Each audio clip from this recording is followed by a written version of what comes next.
Hello, everybody. I wanted to come and talk about something I talked about a couple weeks ago, and I said I would expand on it a little bit more.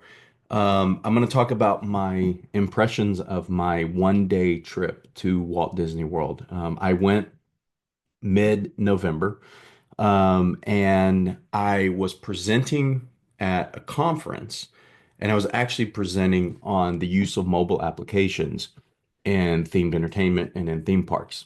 Um, so like the My Disney Experience app and things like that. And this idea really came because in summer 2023, I was on a trip with my family in California, and we did Disneyland, California Adventure, Legoland, SeaWorld, San Diego, and then the San Diego Zoo.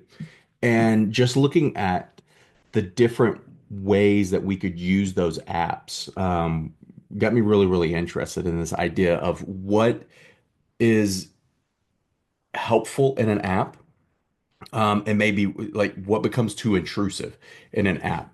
Because if we're looking at companies trying to use technology for consumer engagement, then obvious ways to do that are with the mobile applications that they have. And a lot of fans of Disney know that the My Disney Experience mobile application is very, very interactive. You can do a lot of things on there. And so I was going to present a poster on this on November 21st, and I was going to be in Orlando, so I flew in on the 19th and was staying on property. I stayed at Pop Century so that I could experience getting to and from the parks and how I could get around the property using Disney transportation, like the Skyliner, the buses, and then try and do my own research. It's called ethnographic research on and observational research on how these mobile applications work. So I flew in.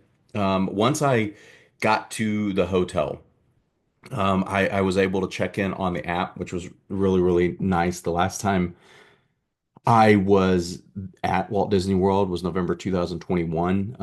And since then to now, the process of checking in on the app, it even got even smoother. It got to the point where I did not have to visit the front desk. I went into the main lobby because that's where I was dropped off by my ride share. And then I wanted to look around and things, but um, so I was able to check in using the app.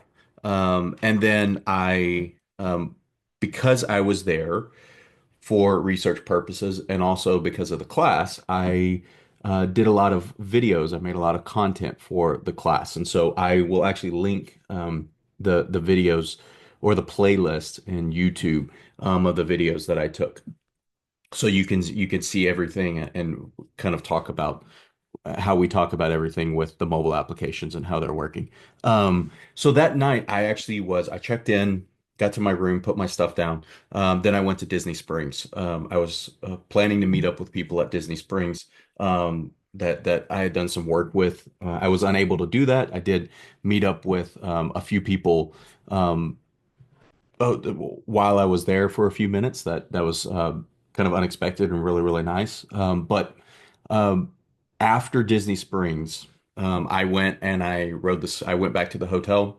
I rode the Skyliner from the transportation hub at between Pop Century and Art of Animation, and so then I was able to ride around. I first went to Epcot, and then once I got to Epcot, I got off on the international gateway, and instead of trying to walk into the park because I didn't have a park ticket that day, I walked around to the boardwalk and did a few things around there. And then I actually contemplated, do I want to try to walk over, take the walking path to Hollywood Studios? I decided I would take the Skyliner over there to Hollywood Studios and back. So I took the Skyliner to Hollywood Studios, was able to get up to the front and kind of see around and do a few things, and then took the Skyliner back to the hotel to prepare for the next day. And overall impressions of the Skyliner, this is the second time I had been there where I was able to use the Skyliner, and it's amazing. I love the way that you can get from one place to the other. It never seems like it's really, really long. I've never been when it's incredibly long, but I mean, it's such a nice amenity to be able to have. So the next morning when I woke up, that's the day I had a park hopper ticket. So I was going to start at Magic Kingdom. So I started at Magic Kingdom. I took the bus over. And obviously, when you take the bus, you don't, go to the TTC to take a boat or the monorail over. It drops you off closer to the main gate. So I was able to get in, and then I wanted to go to Fantasyland for the early magic hours. When they did rope drop, I before the trip had booked I did Lightning Lane, the multi-pass Lightning Lane, and I had actually booked. Peter Pan's Flight, Haunted Mansion, and Pirates of the Caribbean. Um, and then I did an individual lightning lane for Guardians of the Galaxy Cosmic Rewind at Epcot because that's I haven't ridden that yet. Sorry. And so when they did rope drop, of course, a lot of people going into Fantasyland, they're going toward Seven Dwarfs Mine Train. I skipped that. I actually went to Peter Pan's Flight first, and obviously, in the morning, waited about 5 minutes to get on there. I was able to do that. It's a small world right after that. Haunted Mansion, after that, not using the multi-pass Lightning Lane, and then walked over to um, Adventureland and did Pirates of the Caribbean because when earlier in the morning I had also entered the virtual queue for Tiana's Bayou Adventure. So I was kind of trying to hang around that area, waiting for Tiana's Bayou Adventure for my virtual queue to be called. So all of those rides through Pirates of the Caribbean, the first five rides, I really did without the assistance of the mobile, or I'm sorry, without the assistance of the multi-pass Lightning Lane. Now, what was really, really cool, obviously, about the app is checking the wait times and being able to, in real time, update the wait times. And so I was able to do um, those five attractions really, really easily. And then by the time my first Lightning Lane for Peter Pan's Flight had come up, Peter Pan's Flight was actually down and ended up staying down for most of the day. So I'm glad I wrote it first because that's one of my favorite rides at Walt Disney World. But because that was down and in the app, and I didn't really experience this in 2021. Now in the app, I got a message that said, your individual lightning lane or your multi-pass lightning lane um, attraction is down right now. You can use this multi-pass experience for anything, for most things, and you can look and get the details on what you could ride. So that was really, really cool. Because that was the case, I actually rode Jungle Cruise, which during November and December is Jingle Cruise. That was actually the first time I'd ever ridden Jingle Cruise, so that was really, really cool. Since I was over there, I went ahead and did the Tiki Room, and I did a mobile order for a Dole Whip on the mobile app. At that point, I got a message that my virtual queue for Tiana's Bayou Adventure was up. So I went over to do Tiana's Bayou Adventure. After that, I walked back into Liberty Square, and I had actually checked in for what was my first planned multi Lightning Lane experience at the Haunted Mansion. Then the Haunted Mansion was down. So, but because I checked in for it, the system didn't automatically update. So that would be one thing that a recommendation that I made in my research is, if you're coming to the point where it's 5 or 10 minutes before your window starts, or as soon as your window starts, um, maybe a push notification a little bit quicker if your attraction is down. What I experienced with Peter Pan's Flight was it was about 5 minutes after, 5 or 10 minutes after the window had started. And so that, worked in my advantage then. But at Haunted Mansion, I went as soon as my window opened. I checked in, and then the ride was down. The ride was actually already down when I checked in, but because I had checked in, it wasn't automatically updated. That's potentially something that could be done to make the experience a little bit easier using the mobile app. But anyways, after that, I went back and I did use my what ended up being first original planned Lightning Lane at Pirates of the Caribbean. After that, I went back to Haunted Mansion, um, and then walking past Haunted Mansion after it was closed. Uh, I went to the Carousel of Progress and Space Mountain using a Lightning Lane for Space Mountain and Tomorrowland, and that was really, really fun. And then I got to do the People Mover, which is possibly my favorite ride of any attraction at Walt Disney World.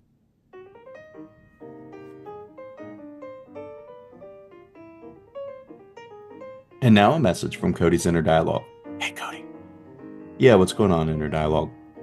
I was doing the end of year books for being a fan of Disney, the podcast. End of year books? What do you mean? You know, like keeping up with the finances, like how much revenue we bring in from advertising and everything. From advertising, revenue from advertising? No one advertises on this show. Well, not no one. Well, I mean, like, I guess I promote the books that I write. We write. I promote the books that I write on here, because you make me. Yeah. So it's time to pay up for those. What? What? Yeah, it's time to pay up for all that advertising. What do you mean? Well, looking at how many times you've advertised on the show, you owe $2,500. What? $2,500? Yeah, $2,500. This is premium ad buy. No, I'm not paying to advertise on my own show. Anyway, you're the one who makes me do that. You force me to do all that. Do I really? Do I force you? Yeah, you do force me. Really? Is it me forcing you, or is it really you forcing yourself to do it through me? I actually I don't really know, but either way, I'm not paying that. Well, you there are other options to pay it off. What do you mean? Well, you just keep plugging the books and plug in other projects. Um, yeah, I was actually planning to do that anyway. Well, you got a lot to make up for $2,500, okay? Yeah, whatever. Um, Being a fan of Disney the book is available on Amazon in hardback, paperback, Audible, and Kindle versions. Please check them out, and the prospectus files will be available soon. But inner dialogue, stop. If you ever finish it. Well, yeah. Thank you, everybody, and have a happy new year. Happy New Year, everyone. Now back to our show.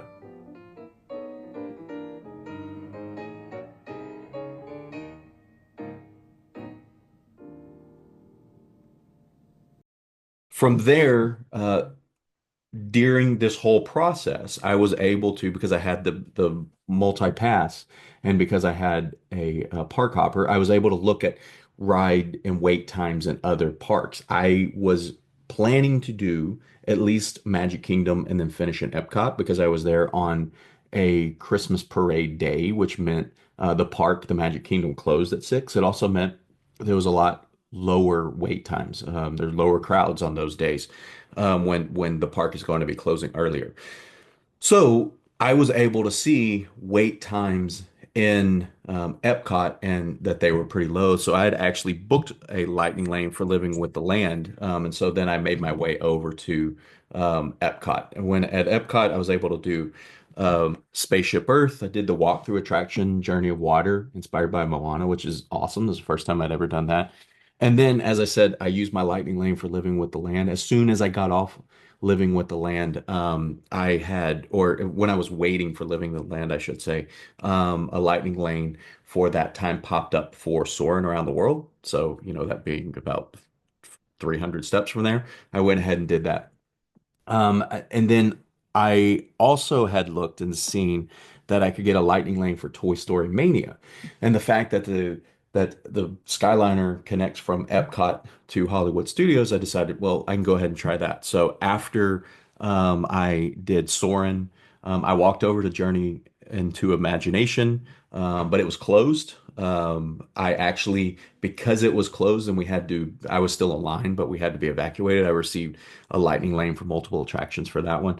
And pretty cool. I was the last person of that shift to be able to take a picture with Figment. So that was pretty neat, being my favorite Parks character, possibly favorite Disney character overall.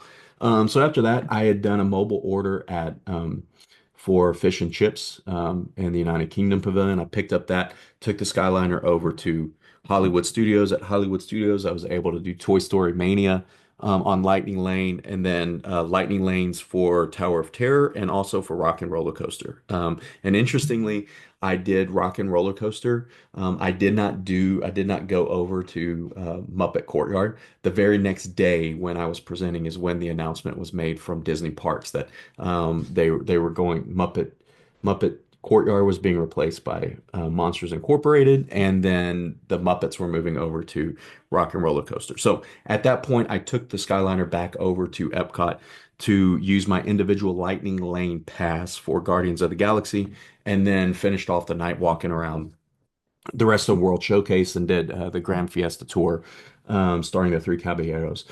As far as my impressions of the day, the app worked really, really well. There were a few times where, like I said, I would like to see a little bit of more information, but overall, it worked really, really well. Along with the maybe quicker push notifications regarding experience closure, I think it would be really nice if there were wait times for or more information in the app about the park transportation, especially if you're trying to get from Magic Kingdom to Epcot, where that monorail doesn't come every 5 minutes. Sometimes it's every 10, 15 minutes or something like that. It would be nice to know if those are on time, if they're when the next one arrives, if they're broken down, things like that, so you can help plan your day and plan your transportation needs. Um, Another observation that I had when I was riding the Skyliner in particular is just more observation over Disney fandom in general, and the behind the scenes views of or hopes to view of Disney fans. I think it's really, really interesting that one of the reasons Walt Disney World was built on the second floor, and there are utilidors and the Magic Kingdom, is because the story goes, as you remember, Walt Disney saw a cowboy walking through Tomorrowland and he didn't like that. So he didn't want people to be out of character, out of their world, or out of their realm in this new park. Additionally, a major reason that there was a Disneyland East built in the first place anyway, was because of what was happening in Anaheim and all of the businesses sprouting up around Disneyland, that Disney wanted more control over all of this. So in the early days, they wanted control, and they wanted a lot of control to not allow people, or so people didn't see behind the curtains and they could live in the magic.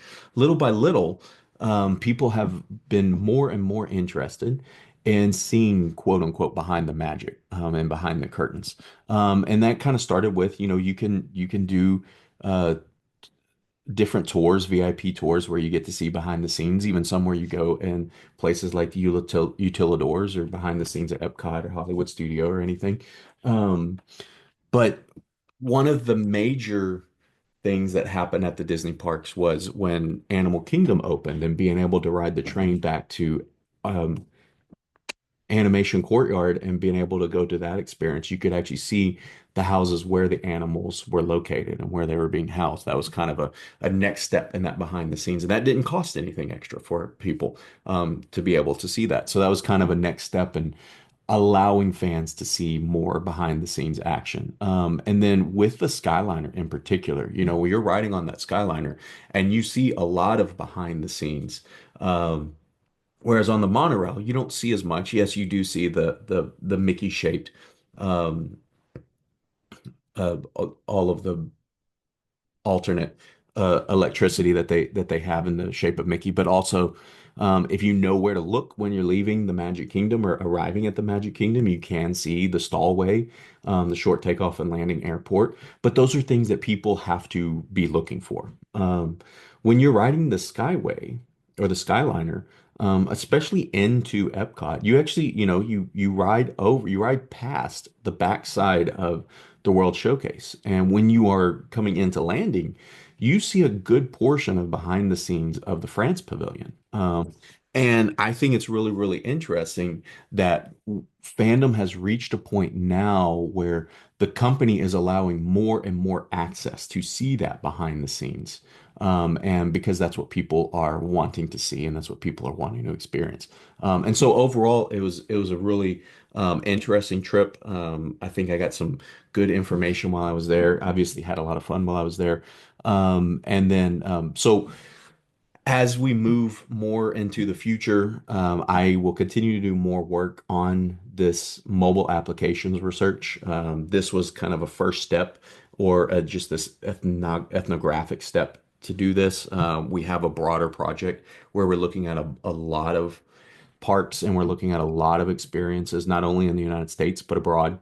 And so when more of that information is available, I'll talk to speak to that as well. So thanks a lot, everybody. Have a great day.